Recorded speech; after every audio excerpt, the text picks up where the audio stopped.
Hello and welcome back to Off Script. My name is Hannah Bowman and guys, we have made it through the first episode of MAFS for 2026. Round of applause. Yes, last night we saw Stephen and Rachel and Alyssa and David get married. We also saw some of the hens and bucks nights, so we got a bit of an introduction to the other characters as well. I think as the other weddings play out, we'll see more scenes from the hens and bucks. And that brings me to my first point. We didn't see any evidence of Micah and Ankita at all. So they're the couple I spoke about last episode that went to the hens and bucks, they got married, and then they thought they were rocking up for the first dinner party, but they actually had been kicked off the show. So yes, so far I haven't seen any editing fails to do with them like in the background or whatever. They're obviously just editing around it and pretending they were never there. But I did see some other editing fails. So with Stephen and Rachel's wedding, so Rachel's the beautiful woman. She has the most amazing blue eyes I've ever seen, who has sadly been in situationships all her life. They were kind of making her out with the hysteric laughter. If you watch quite closely, there was parts where she was laughing and she had the bouquet of flowers in her hand. Then it would cut out and the flowers would be gone, and then it would cut back in and the flowers would be back again. So she obviously was laughing, but just something to keep in mind, that editing, they do it. They're going to make it look as dramatic as possible every single time. Now let's have a chat about the two couples that got married. So Alyssa and David. Alyssa is the blonde girlie that couldn't stop saying the word daddy, who is, they're saying she's a nurse. I'm not sure if she still works as a nurse because I know she has over 200,000 followers on TikTok. I don't know if she has like an engaged audience that means she's getting brand deals and stuff. Maybe she still does work as a nurse. I'm not sure. And then we have David, who is the ex-rapper who now is like an e-commerce brand, something, I don't know, very vague as usual. But yes, they are two very strong characters. His mates don't seem to think it's going to work out, so we'll see what happens there. Alyssa's family were kind of included. We saw on the Zoom call with her parents, but David's family wasn't there.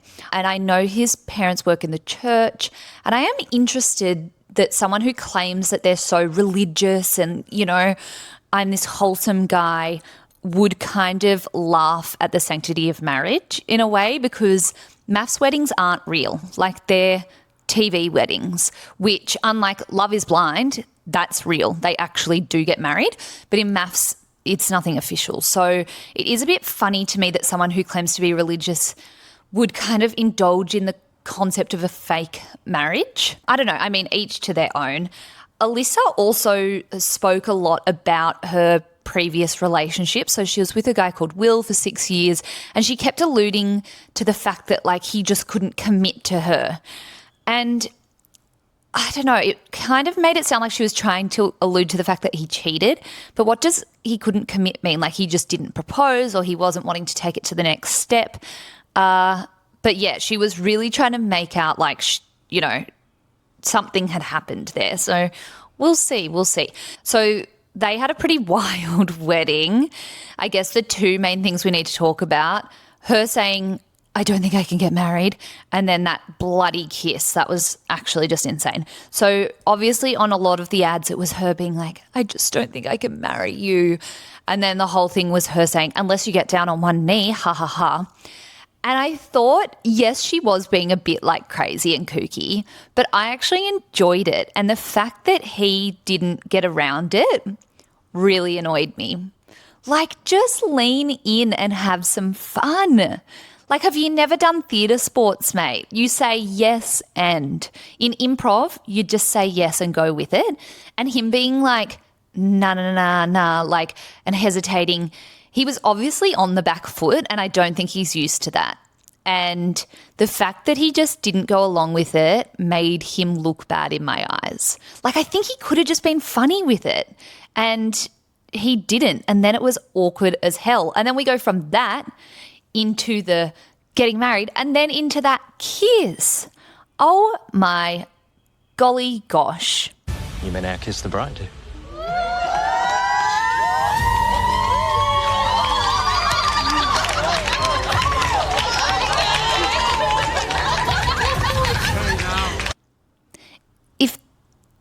kiss like that of myself aired on television, I wouldn't be coming back from it. Like, that was genuinely I nearly fell off my chair. I was horrified. And I mean, a lot of crazy things happen in MAFS that you can kind of blame on the edit, but there was nothing edited about that kiss. Like, that's the way it happened. And I just need to know what they are feeling after watching that back, because oh my gosh.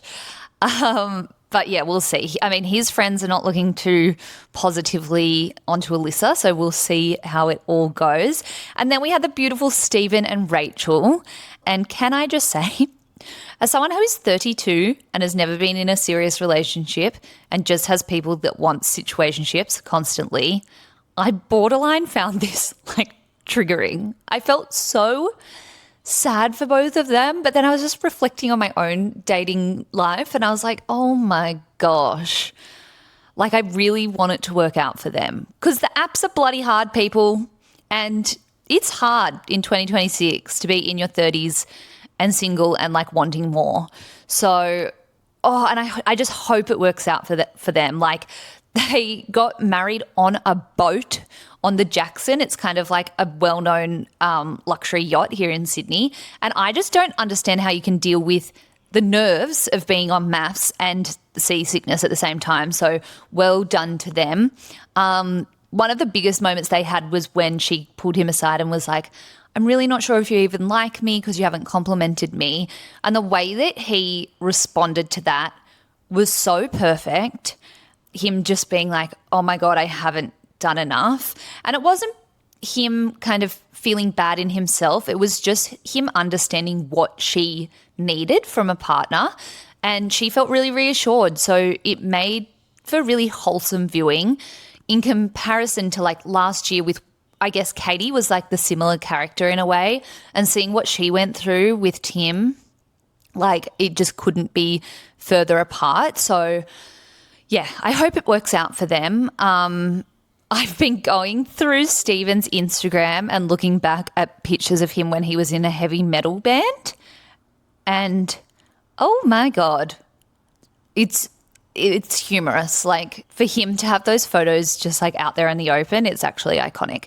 So we will see how everyone goes. I feel like it was a good start to the season. I feel like Gia definitely came across as quite intense in the hens party footage. So it will be really interesting to see her wedding. But yeah, so far so good, guys. 1 episode in, 1 million to go. Also, a reminder for anyone that is a Below Deck Down Under fan, the first episode is out today. I haven't watched it yet, but I'm going to watch it tonight. Oh God, there's so much TV to watch. I don't know how I'm going to do this. But yeah, we've got Captain Jason back and we've got Daisy as a chief stew. We've got Ben, we've got Joelle, and it's the season where the Real Housewives of Salt Lake City came on the boat. So if you're into good telly and you're wanting something new to watch and you haven't ever watched Below Deck Down Under, honestly, check it out. It's on Hey You and it's bloody good watching.